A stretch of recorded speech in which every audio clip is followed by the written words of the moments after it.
السلام علیکم ورحمۃ اللہ وبرکاتہ۔ آج ہمارے بڑے ہی پیارے دوست اور بھائی مبشر صاحب اور مولانا ارسلان صاحب ہمارے پاس تشریف لے کے آئے ہیں، تو ہم مبشر صاحب سے گزارش کرتے ہیں کہ یہ ہمیں نعت رسول مقبول صلی اللہ علیہ وسلم سنائیں اپنے خوبصورت انداز میں اور خوبصورت آواز میں۔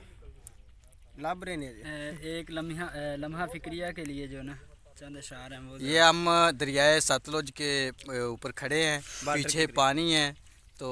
یہ دریا آپ دیکھ سکتے ہیں کیونکہ پانی تو اس کے اندر بہت کم ہے، ریت بہت زیادہ ہے۔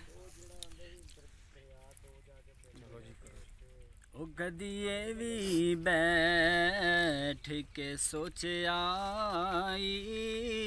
باقی کتنی زندگی رہ گئی ہے، کل من علیہا فان والی، گل ذہن تیرے تو لے گئی ہے، او کدیے بھی بیٹھ کے سوچ آئی، باقی کتنی زندگی رہ گئی ہے، او کوئی کرنے والا کم کر تو، جس خلق اس دی شرم کر تو، نہ اتنے یار جرم کر تو، تینوں خبر قرآن دی کہہ رہی ہے، کل من علیہا فان والی، گل ذہن تیرے تو لے گئی ہے، او انج لتاں یار پھسائیاں نے،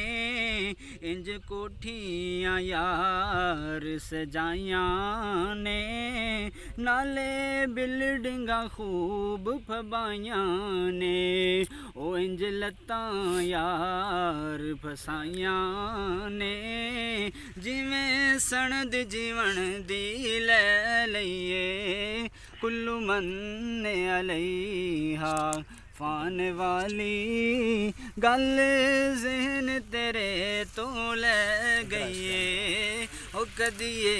بھی بیٹھ کے سوچ آئی، باقی کتنی زندگی رہ گئی ہے، کل من علیہا فان والی، گل ذہن تیرے تو لے گئی ہے۔